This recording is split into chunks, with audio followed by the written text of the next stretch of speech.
O que temos a ver com o destino de Edom no livro de Obadias? Obadias 1. Comentário de Mário Persona.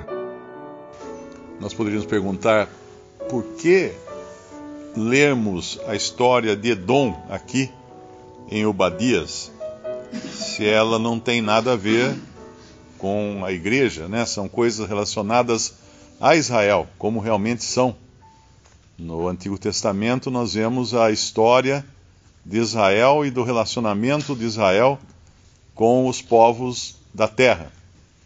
E muitas coisas anunciando como será o estabelecimento desse povo de Israel na terra prometida a eles. Deus não vai faltar com a sua promessa. Tudo o que Deus prometeu a Israel vai se cumprir.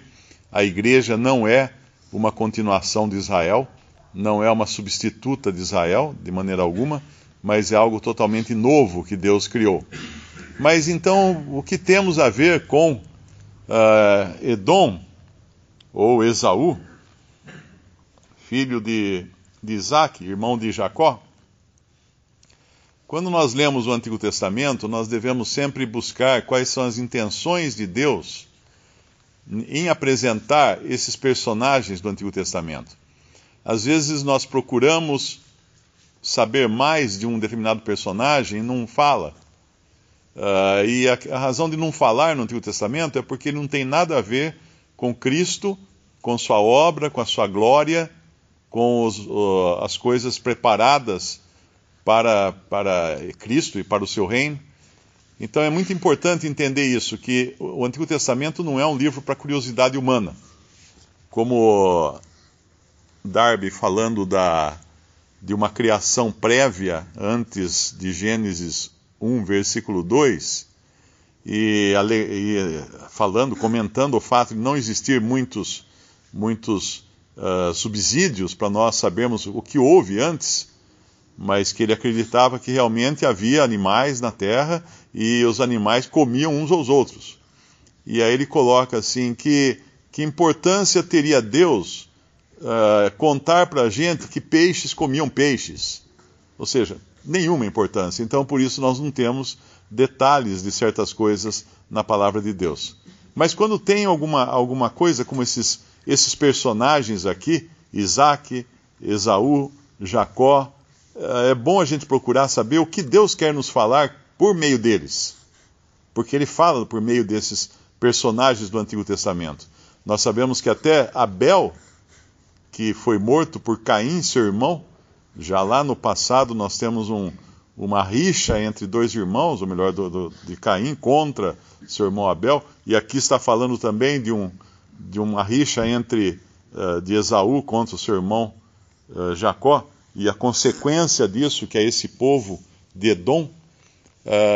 Nós vamos encontrar lá no Novo Testamento, numa das cartas, que Abel, ainda que morto, ainda fala. Ou seja, as coisas estão todas costuradas na Bíblia, não estão independentes.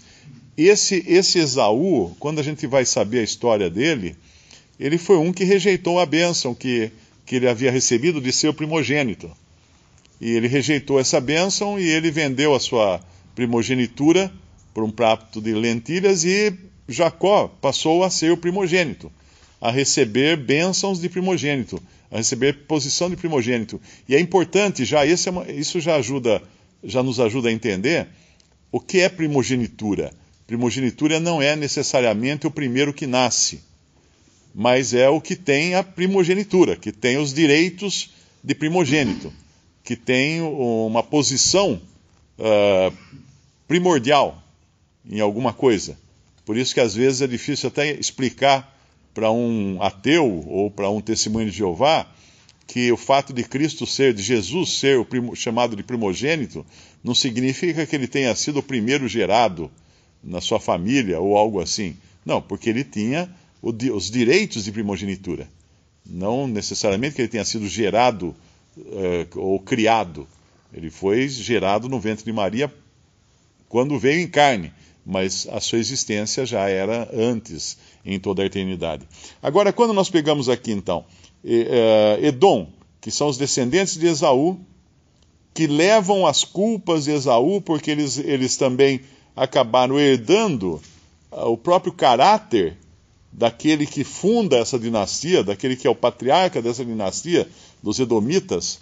Nós vemos que caráter é esse. No versículo 3, a soberba do teu coração te enganou, como que habita nas fendas da rocha, na sua alta morada, que diz no seu coração: quem me derrubará em terra? Se te elevares como águia e puseres o teu ninho entre as estrelas, dali te derrubarei, diz o Senhor. Então a mesma soberba dele é a soberba do homem, em geral, que começou lá no Éden, começou já com o apelo de Satanás para que Eva e Adão comessem do fruto para serem como Deus. Para serem como Deus. A gente podia até usar aqui, para se levarem como águia, para colocarem seu ninho entre as estrelas, que era também o desejo de Satanás, numa outra passagem do Antigo Testamento, que nós vemos que ele queria se colocar no lugar do Altíssimo. Agora, quando nós vamos lá em Romanos, aí a história se completa. Aí fechamos aqui a história da razão de ter existido um Esaú. A razão de existir Jacó, nós sabemos que Jacó foi o filho de Isaac, e Jacó depois seria chamado de Israel. Mas ele só seria chamado depois de Israel quando Deus quebrasse a sua resistência. Porque Jacó era tão resistente, tão orgulhoso, tão soberbo quanto Esaú. Mas Deus tratou com Jacó, Deus tocou no nervo da sua perna para que ele mancasse para o resto da vida, para ele saber a posição que ele tinha que estar. E a partir de Jacó, Deus então traz as 12 tribos de Israel, que serão o povo de Israel. Em muitas passagens, Jacó é chamado de Israel. E lá em Romanos 9, nós vemos como tudo já estava costurado nos planos de Deus, quando ele fala no capítulo 9, versículo 7. Nem por serem descendência de Abraão, são todos filhos, mas em Isaque será chamada a tua descendência. Isto é, não são os filhos da carne que são filhos de Deus, mas os filhos da promessa são contados como descendência. Porque a palavra da promessa é esta: por este tempo virei e Sara terá um filho. E não somente esta, mas também Rebeca, quando concebeu de Isaque, nosso pai, porque não tendo eles ainda nascido, nem tendo feito bem ou mal, para que o propósito de Deus, segundo a eleição, ficasse firme, não por causa das obras, mas por aquele que chama, foi-lhe dito a ela: o maior servirá ao menor. Como está escrito: amei a Jacó e odiei a Esaú. Que diremos, pois, que há injustiça da parte de Deus? De maneira nenhuma. Pois diz a Moisés: compadecer-me-ei de quem me compadecer, e terei misericórdia de quem eu tiver misericórdia. Assim, pois, isto não depende do que quer, nem do que corre, mas de Deus que se compadece. E aqui, então, tem uma das doutrinas mais importantes que nós encontramos na palavra de Deus, que é a eleição, explicada em cima de Esaú e Jacó. Aí a gente pode falar assim: agora eu entendi por que existia um Esaú, por que existia um Jacó, e por que é importante conhecer a história deles lá no Antigo Testamento, e por que é importante conhecer o antitipo aqui no Novo Testamento, que é a realização daquele tipo na doutrina da eleição, que Deus elege por sua completa vontade. Não depende de quem quer, não depende de quem corre, mas depende de Deus que se compadece.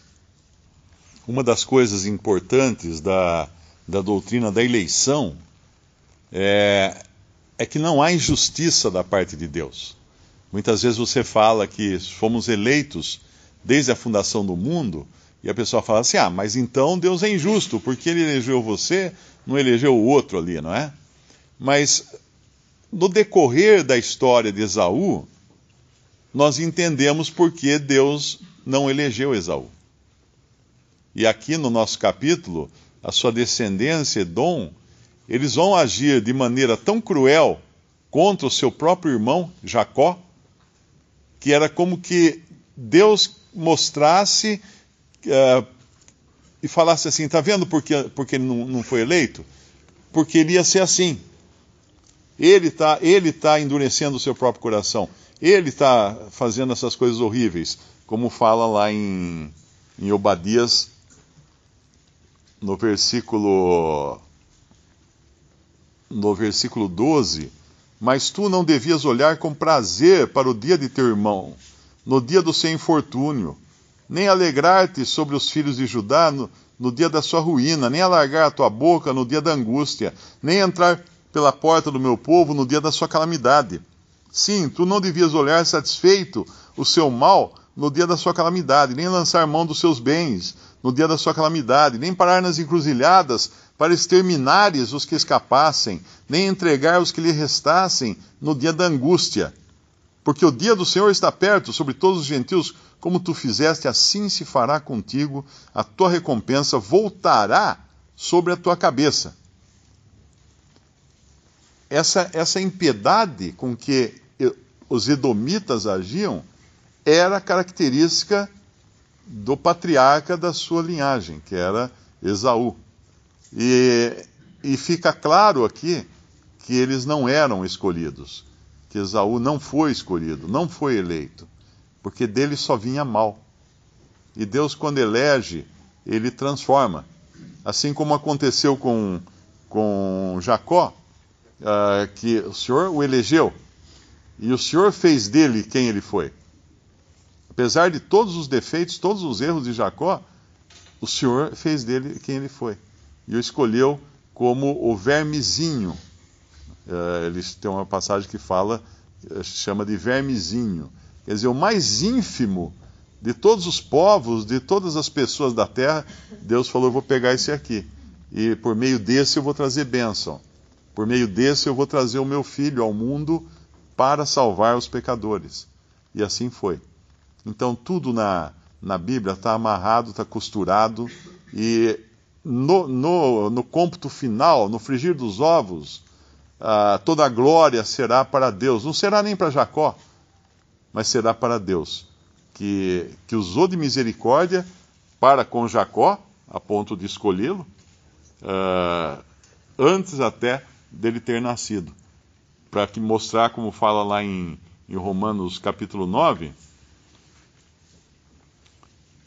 no versículo 11, diz assim, porque não tendo eles ainda nascido, nem tendo feito bem ou mal, para que o propósito de Deus, segundo a eleição, ficasse firme, não por causa das obras, mas por aquele que chama.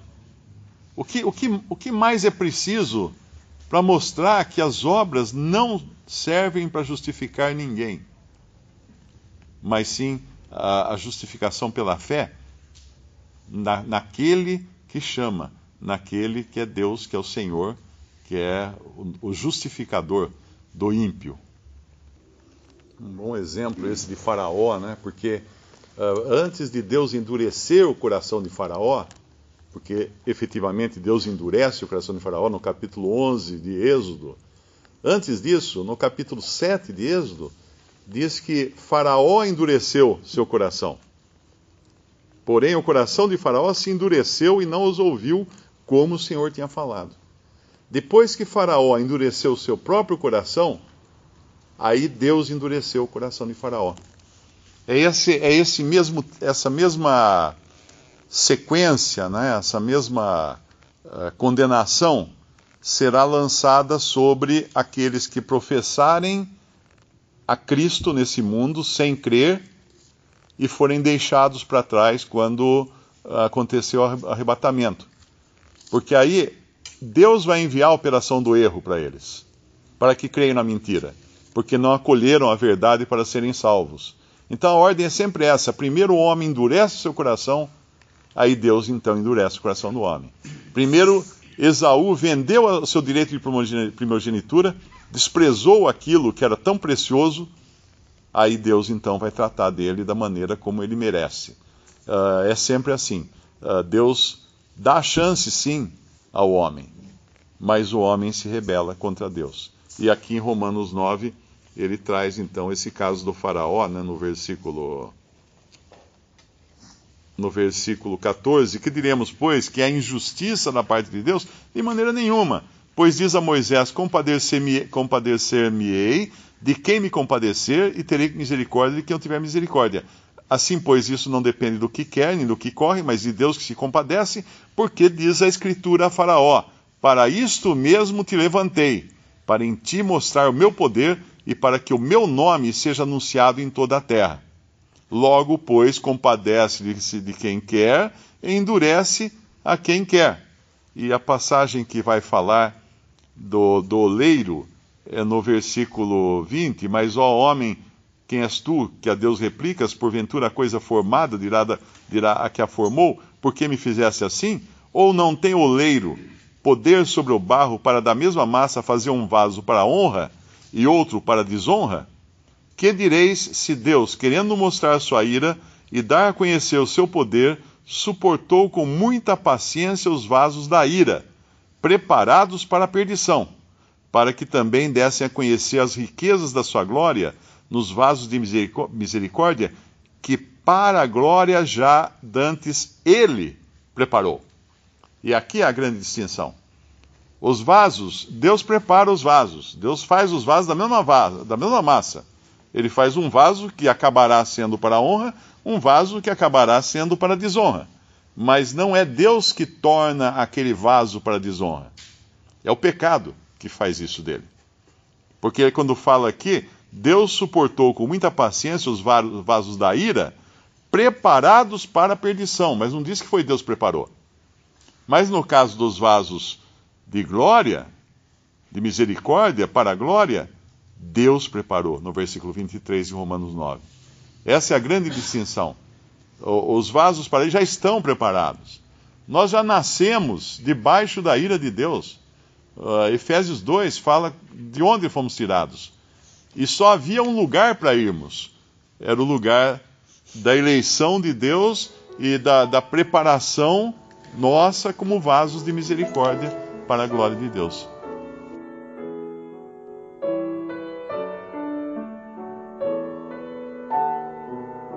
Visite Respondi.com.br.